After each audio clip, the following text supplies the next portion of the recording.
अब दिक्कतें तो बहुत हैं यार। यहाँ सुन रहे हैं कि अस्थायी बस स्टैंड बना रहे हैं। हाँ। अब बस स्टैंड में बस ही नहीं रहेंगे तो हम लोग क्या मतलब रहेगा। यहाँ कहीं नहीं मिलता पैसा। कहीं नहीं मिला।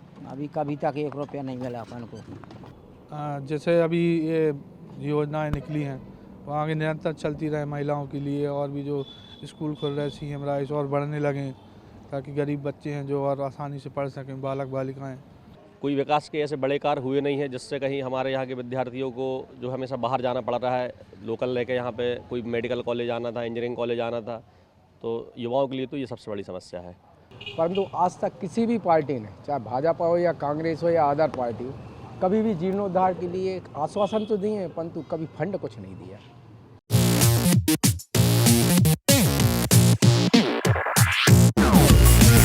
नमस्कार, मैं हूं शिखिल ब्यौहार और आप देख रहे हैं हमारी खास पेशकश नेताजी का बही खाता। और आज हम जिस विधानसभा की नब्ज को टटोलने निकले हैं, जहां की पड़ताल करने निकले हैं सियासी हलचलों की, वो है नरसिंहपुर विधानसभा। और फिलहाल हम मौजूद हैं भगवान नरसिंह के मंदिर के जस्ट सामने। और भगवान नरसिंह की यह नगरी मानी जाती है। और देखा जाए तो जिस प्रकार से राजनीतिक परिदृश्य में भी यह बहुत महत्वपूर्ण विधानसभा है, क्योंकि महाकौशल की राजनीति में नरसिंहपुर का एक बड़ा नाम आता है। कारण ये भी है कि यहाँ से जो केंद्रीय मंत्री हैं प्रहलाद पटेल, उनके छोटे भाई जालम सिंह पटेल विधायक हैं। तो दूसरी ओर देखा जाए तो जिस प्रकार से जो कांग्रेस की रूपरेखा यहाँ पर रही है, यानी अजय नारायण मुशरान जो पूर्व वित्त मंत्री रहे हैं, उनकी नगरी भी कही जाती है। तो आखिर इस विधानसभा में क्या है मिजाज लोगों का, क्या मुद्दे हैं, क्या वादे हुए हैं, कितने पूरे हुए हैं, एक एक नब्ज को हम टटोलेंगे। देखिए, आपसे भी पूछना चाहेंगे कि आखिर क्या आप लोगों की समस्या है, क्या आप लोगों को समझ में आता है, दिक्कतें क्या हैं? अब दिक्कतें तो बहुत हैं यार। यहाँ सुन रहे हैं कि अस्थायी बस स्टैंड बना रहे हैं। हाँ। अब बस स्टैंड में बस ही नहीं रहेंगे तो हम लोग क्या मतलब रहेगा। बस स्टैंड का क्या मुद्दा, क्या है आप लोगों की समस्या, क्या है? हम लोग की समस्या तो वही है कि ये बस स्टैंड को अस्थायी बना रहे हैं लोग। ओके। अब बस स्टैंड ही नहीं रहेगा तो फिर हम लोग क्या करेंगे बैठ के। इस विषय में समस्या के बाद तो काफ़ी जद्दोजहद के बाद तो यहाँ बस स्टैंड आया था, हाँ, और उसके बाद फिर अस्थायी। अस्थायी। अब देखो, अब जो सरकार निर्णय ले, हमारी कोशिश स्टैंड जहाँ के तहाँ रहे। दद्दू, नाम क्या है आपका? श्यामलाल साहू। तो आज के इस दौर में जबकि इलेक्ट्रॉनिक वाहन आ गए, आप तांगा चला रहे हो, टांगा चला रहे हैं। कारण? कारण अब ऐसा हमारे पास पैसे का जुगाड़ नहीं है, पैसे का जुगाड़ नहीं है। तो सरकार की तो कई योजनाएं हैं जिसमें आपको मिलता है पैसा और आप कोई ना। यहाँ कहीं नहीं मिलता पैसा। कहीं नहीं मिला। अभी कभी तक 1 रुपया नहीं मिला अपन को। तो आपने कभी इस चीज़ को लेकर मांग वगैरह की? अप्लाई की, मगर सब फेल हो जाते हैं उसमें काम। अब बड़े बड़े नेताओं की तो जगह मानी जाती है नरसिंहपुर, केंद्रीय मंत्री भी यहीं से आ रहे हैं, दो रह गए। तो मुशरान साहब का भी समय आपने देखा ही होगा। मुशरान साहब का 1 नंबर समय था उनका। 2 साल 2 पंचवर्षीय वित्त मंत्री आए वो, जुगाड़ ही नहीं लगा, क्या करते। अच्छा, वहाँ भी जुगाड़ नहीं लगा। और अब बीजेपी सरकार में जुगाड़ लगा कि नहीं? अभी कुछ जुगाड़ नहीं है, हम बताएं। अभी भी कोई जुगाड़ नहीं? हाँ, यही चला रहा है काम। हाँ। बच्चे क्या करते हैं? बच्चा हमारा एक ऑटो चलाता है और एक कंपनी में है। नरसिंहपुर जिले की आप हालत कैसी देखते हो आप चाचा? अब ठीक ही है, और का काम चलाऊँ। होना चाहिए था, कुछ बेहतर नहीं हो पाया क्या? होना चाहिए था, मगर क्या नहीं लगा। मालिक की मेहरबानी से या किसकी मेहरबानी से है। हमको तो अब क्या बताएं, माने खाने को लिए माने वो तक नहीं, राशन कार्ड तक नहीं बना था। अभी राशन कार्ड भी नहीं है क्या? नहीं, अभी बनाया, अभी जबरदस्ती करके बनवाया है वो भी। अब आप जानती हो कैसे बना है। यानी कि उसमें भी दिए लिए बिना काम नहीं हुआ क्या? अब बहुत तो कुछ नहीं कहोगे, ऐसा है कि बन गया इतना ही बहुत है। इस बार क्या लग रहा है चाचा, चुनावों में किसकी रहेगी? चुनाव में तो भैया वो यही आएगी, पुरानी सरकार जो आ रही हो। कौन सी? जो जनता पार्टी। ये क्या हो रही है जनता पार्टी की, बीजेपी की? बीजेपी की वो तो आएगी, वो तो यहाँ तो यानी बीजेपी आएगी। और अगर जालम की बातचीत करें, जालम सिंह पटेल की, तो अरे जालम सिंह पटेल कौन पूछे था आजकल, 300 गब्बे तो पटेल ही हो गए भैया। अच्छा, पटेल साहब हो गए। हाँ, बड़े बड़े आदमियों की सुना, गरीबों को कहाँ हवा नहीं लगा, धक्का नहीं लगा। चल इस बार जो चुनाव है उसे आप किस नज़र से देख रहे हो? चुनाव विकास हो रहा है, उस नज़र से सब अच्छा हो रहा है। क्या नाम लिखते हो आप? मैं पवन कहार। कहार साहब, इस बार वोट किन मुद्दों पे आप देंगे? वोट जैसे अभी ये योजनाएं निकली हैं वो आगे निरंतर चलती रहे महिलाओं के लिए, और भी जो स्कूल खुल रहे सीएम राइस और बढ़ने लगें, ताकि गरीब बच्चे हैं जो और आसानी से पढ़ सकें, बालक बालिकाएं। और हमारे शिवराज सिंह चौहान जो मुख्यमंत्री हैं वो सही काम कर रहे हैं, आगे भी उनकी सरकार होनी चाहिए। आशा यानी आप संतुष्ट हैं? संतुष्ट हैं। नरसिंहपुर विधानसभा में अगर आप देखें तो कितना संतुष्ट नजर आ रहा है? मैं एक्चुअली क्या है, ये गोटेगांव विधानसभा लगती है, लास्ट एरिया है, उसके बाद नरसिंहपुर विधानसभा लगती ये तो अभी हम फिलहाल नरसिंहपुर विधानसभा की बॉर्डर पर खड़े हैं, हाँ दोनों को बॉर्डर देते हैं। तो आपको क्या लगता है इस बार भी वही विधायक बीजेपी की रहेंगे। बीजेपी के रहेंगे जी। क्या कहेंगे इस बार की चुनावों को लेकर, क्या माहौल लग रहा है? और आखिर क्योंकि मामला तो इस बार केंद्रीय मंत्री से जुड़े हुई विधानसभा का है, क्या लगता है जालम सिंह पटेल कितने खरे साबित हुए? हाँ, जालम सिंह पटेल आएंगे इस बार। कारण क्या लग रहा है? अरे बहुत सही है, बहुत कारनामे उनके बहुत सही हैं, बहुत कुछ करते हैं हमारे कारनामे की काम क्या कहना चाह रहे हैं? काम करते हैं अच्छा, और बढ़िया है वहाँ, और सब बढ़िया है। तो यहाँ साफ तौर पर एक संतुष्टि का भाव जरूर दिख रहा है कि संतुष्ट हैं, बेहतर काम लग रहा है। एक दद्दू भी हमारे साथ में यहाँ पर हैं जो चलाते हैं दुकान, उनसे भी पूछते हैं।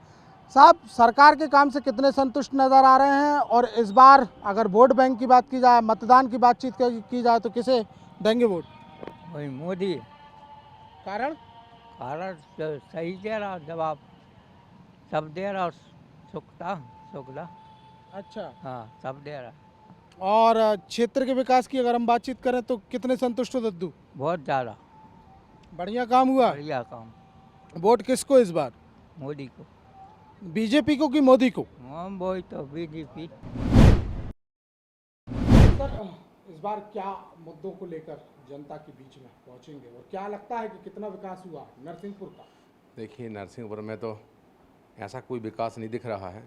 जो पूर्व में विधायक या मंत्री रहे हैं नरसिंहपुर से, माननीय स्वर्गीय अजय मुस्रान जी थे, कर्नल साहब, विकास उन्होंने नरसिंहपुर बनवाया जो आपके सामने दिख रहा है। बड़े जो है पुलियाँ बनवाए, जितने अपन गांव में जाते हैं बड़े पुलियाँ। पर भाजपा के जो विधायक हैं सम्माननीय जालम सिंह जी, इनके 15 साल के कार्यकाल में ऐसी कोई बड़ी उपलब्धि नहीं दिख रही है। एक किरपानी पुल है, तो वो सुनील जायसवाल जी विधायक थे, और सम्माननीय कमलनाथ जी ने जो है तेंदुलखेड़ा आए थे और उस टाइम पे वहाँ पर जो है घोषणा करके गए थे। उसके बाद उन्होंने उसको स्वीकृत कराया था, और फिर वो जो है बाद में सरकार चली गई।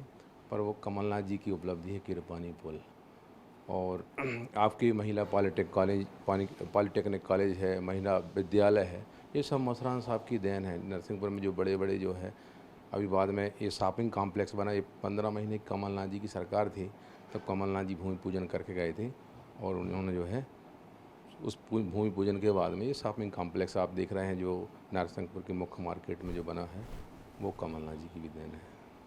लग रहा है इस बार क्या आपको कि टिकट जो है नरसिंहपुर से हम देखें तो उम्मीदवारों की काफ़ी संख्या है, आपकी एक प्रबल दावेदारी है, क्या कहेंगे? देखिए, टिकट देना ये पार्टी का काम है। पार्टी हाईकमान ही इसका जो है निश्चित करेगा, क्योंकि मल्लिकार्जुन खड़गे साहब हैं अखिल भारतीय कांग्रेस कमेटी के अध्यक्ष। उनको ऊपर जो है, अगर हम वास्तव में काबिल हैं या योग्य हैं, तो ये पार्टी का निर्णय है। अंतिम प्रश्न ये भी है भाई साहब कि बीजेपी का एक आरोप है और ये बात करती है कि जिस प्रकार से कांग्रेस आरोप लगाती है नरसिंहपुर की विधानसभा की सियासत को लेकर, लेकिन वास्तविकता में ये विकास कार्य जो है वो सीएम, मुख्यमंत्री अधोसंरचना योजना और तमाम विकास निधि, विधायक निधि, उसके बाद सांसद निधि, इनके दिखाई देते हैं। देखिए, जालम सिंह जी की विधायक निधि की हम बात करें, इन्होंने जो है हृदय साय जी का कार्यक्रम करवाया किरपानी में। ये तो अपनी विधायक निधि कठौतिया पंचायत में सुनील जो है उनकी पूर्व सरपंच है, उनको दिए थे उन्होंने 35-36 लाख, और भी बताते हैं लोग के 60-70 लाख भी हो सकते हैं, पर 35 लाख तो पक्के हैं। ये सरपंचों के खाते में डाल के और वहाँ पर 10 लाख 12 लाख का काम दिख रहा है या अधिकतम 15 लाख का होगा, और ये सब जो है पूरा भ्रष्टाचार कर रहे हैं। क्योंकि अगर विधायक निधि है तो ये विधायक की पर्सनल राशि तो है नहीं है, वो तो जनता के काम के लिए है, जनता के विकास के लिए काम जो दिए जाते हैं, पर वो क्या है उसका दुरुपयोग कर रहे हैं। और ऐसा कहीं नहीं लग रहा है कि बहुत विकास हुए हैं, कोई विकास नहीं दिख रहा है। आप देखिए नगर पालिका नरसिंहपुर में आप देखें तो भटिया टोला है, यहाँ पर महारानी लक्ष्मी वार्ड, ग्रामीण क्षेत्र से भी बदतर स्थिति है उस वार्ड की।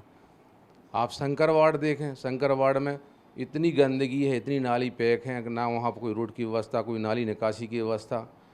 पूरे मतलब ऐसे कई वार्डों को मैं पर्सनल चूँकि डोर टू डोर घूम रहा हूँ, पर मुझे ऐसा नहीं लगता है। करेली में भी गया, कई वार्ड मैंने देखे, जैसे वहाँ आपके क्या मुद्दे होंगे इस बार जनता के बीच में?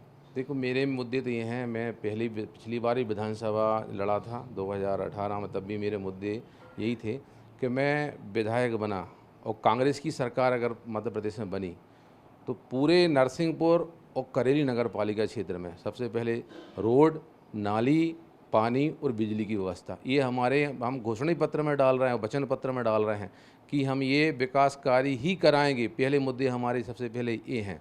इसके अलावा हमारे दूसरा मुद्दा ये है कि हर 15 किलोमीटर में हम आज गरीब परिवार के लोग चाहते हैं कि हम गार्डन से शादी करें, छोटे किसान चाहते हैं पर 1 लाख रुपया ना हो तो उनकी गार्डन से शादी ना हो, तो हर 15 किलोमीटर पर एक 50 लाख का बारात घर बनाएंगे। यह हमारा, चूँकि वहाँ के हमारे जो छोटे गरीब किसान या छोटे गरीब भाई हैं उनकी बेटा बेटियों की शादी इस बार है। आपके सामने क्या है कि चुनौती काफी टफ है, चुनाव भी इस बार पूरा मध्य प्रदेश का ही टफ नजर आ रहा है। खासतौर से अगर नरसिंहपुर की बातचीत करें तो यहाँ प्रभुत्व दिखाई देता है केंद्रीय मंत्री प्रहलाद सिंह पटेल का भी। कितना टफ चुनाव मानते हो आप?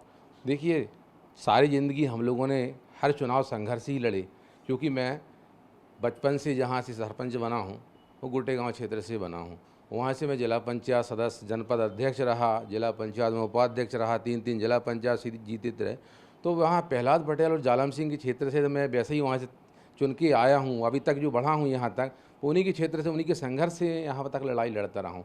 तो जालम प्रहलाद पटेल से मेरे को कोई डर नहीं है, मैं तो उनसे संघर्ष करता ही रहता हूँ और वो आए, उनका स्वागत है। क्योंकि हम लोग जो जवानी से लगा के, युवा से लगा के, अभी तक 58 साल की मेरी उम्र हो गई, लगातार मैं जालम सिंह प्रहलाद पटेल के सामने ही चुनाव लड़ता रहा हूं और मेरा संघर्ष जारी रहा है। क्या नाम लिखते हैं आप? सौरभ रछारिया। इस बार क्या लग रहा है आपको, क्या मुद्दे हैं, क्या समस्या है, कौन से वादे हैं जो विधायक जी के पूरे नहीं हुए?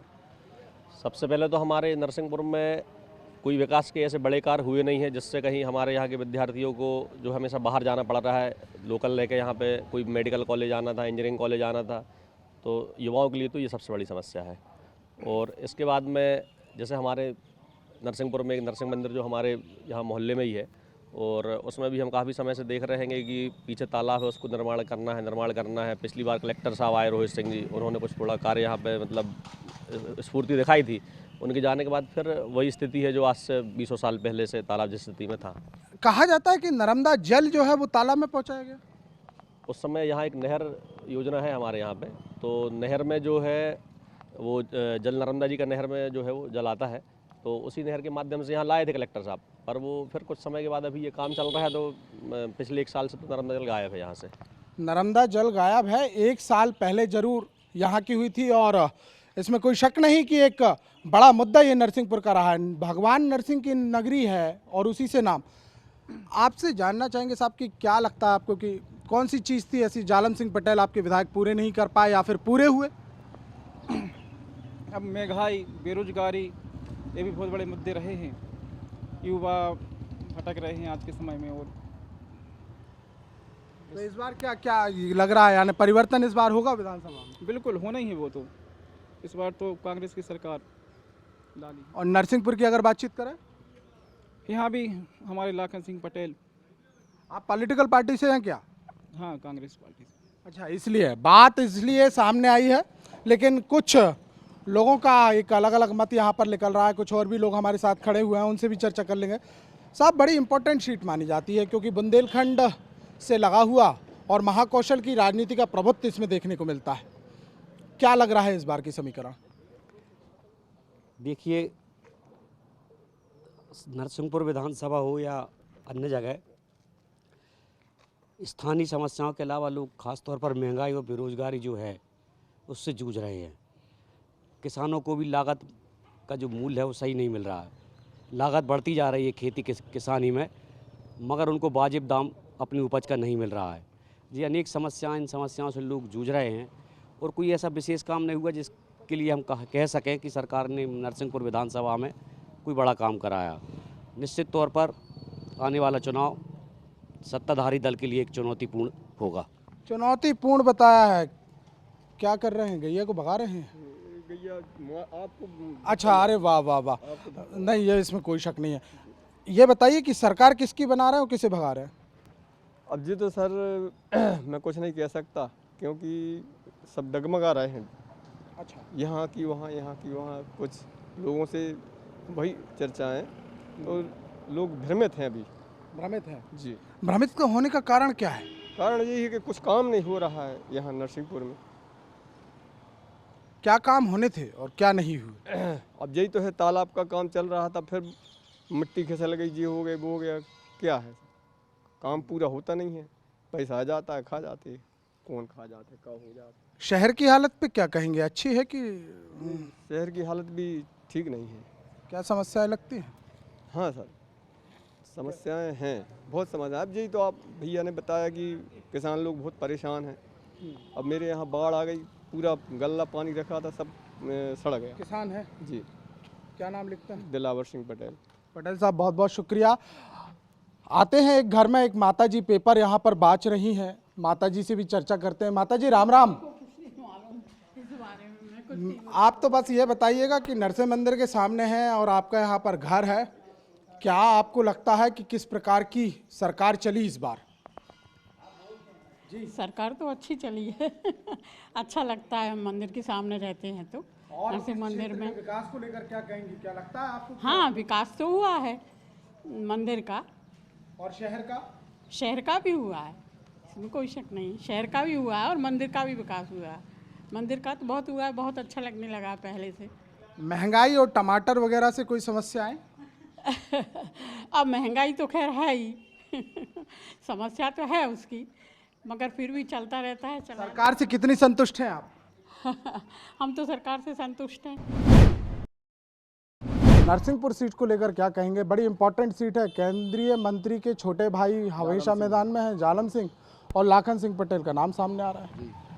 लाखन सिंह पटेल भी कैंडिडेट ठीक हैं, जालम सिंह भी ठीक हैं, परंतु क्या है, दोनों पार्टियों ने विगत 10 साल, 15 साल, 20 साल पहले से जो स्थिति नरसिंहपुर की बनी हुई है वो आज भी वैसी ही है, चाहे भाजपा हो चाहे कांग्रेस हो। आज हमारे नरसिंह मंदिर जो जिले का नाम से चलता है, इसके नाम से नरसिंहपुर बना हुआ है, परंतु आज तक किसी भी पार्टी ने, चाहे भाजपा हो या कांग्रेस हो या अदर पार्टी हो, कभी भी जीर्णोद्धार के लिए आश्वासन तो दिए हैं, परंतु कभी फंड कुछ नहीं दिया। और लगभग 300 साल, 350 साल पुराना मंदिर है। बात तो मंदिर की हो गई, एक सिंगरी भी यहाँ का एक बड़ा मुद्दा रहा है। सिंगरी नदी, तमाम चीज़, तमाम अभियान, खर्च, फिर उसको नदी जोड़ो अभियान के अंतर्गत लाने की बातें, क्या रहा? कुछ नहीं हुआ। 50-20 साल से वही चल रहा है सिंगरी उत्थान का, परंतु 20 साल में बहुत सारा पैसा लगा, सब कुछ हुआ, परंतु सिंगरी आज नाले जैसी बह रही। नहीं, बड़ी बात ये वो तो ठीक है। क्या है कि कोठारी जी ने अपनी जो घर है वहाँ से शुरुआत करते हैं, क्योंकि पूरा पानी उन्हीं के यहाँ भर जाता है सब, तो उन्हें वहीं से शुरुआत करके बस आगे तक आते हैं, ख़त्म हो जाता है, पैसे का पता ही नहीं चलता। तो ये तो क्या है, अपना फ़ायदा उठाते हैं सब, राजनीतिक आदमी हैं, अपना काम किया, पूरा पैसे डकार गए, पैसे का पता ही नहीं चलता। वो आज भी नाले जैसी बह रही है, नाले से ही बचता है। अगर देखा जाए तो, अगर हम देखते हैं कि नरसिंहपुर विधानसभा का सबसे साक्षर जिला माना गया है, पुरुष साक्षर और महिला साक्षर जिला में, एजुकेशन की क्या स्थिति है? एजुकेशन बहुत ख़राब। सरकारी स्कूलों में देख लो, 5-5, 10-10 छात्र हैं और 60-60 हज़ार रुपये मैडम को तनख्वाह मिल रही है, कुछ करते नहीं है। और हम लोगों से टैक्स में वसूल रहे हैं। शिक्षक में मालूम चली उन्हें 8-8 हज़ार रुपये हो गया है एक आदमी का, कितना % बढ़ा दिया। मुद्दा उठेगा क्या? सिंगरी का मुद्दा तो क्या है कि वो तो ठीक है, मगर शिक्षा का जरूर उठना चाहिए। तो शिक्षा का मुद्दा उठेगा। और एक बात यहाँ पर कही जाती है कि नरसिंहपुर सुरपुर बसे और बसे सिंगरी तीर, नर नारी मज्जन करे निर्मल हो शरीर। लेकिन यहाँ का शरीर जरूर निर्मल है, लेकिन राजनीति की निर्मलता कुछ उलझी हुई नजर आ रही है। इम्पोर्टेंट सीट है, लेकिन मतदाताओं का जो रुख है वो फिलहाल इस बात को साफ तौर पर बयां कर रहा है कि इस बार का चुनाव बीजेपी के लिए हो या कांग्रेस के लिए, नरसिंहपुर की राह आसान नहीं है।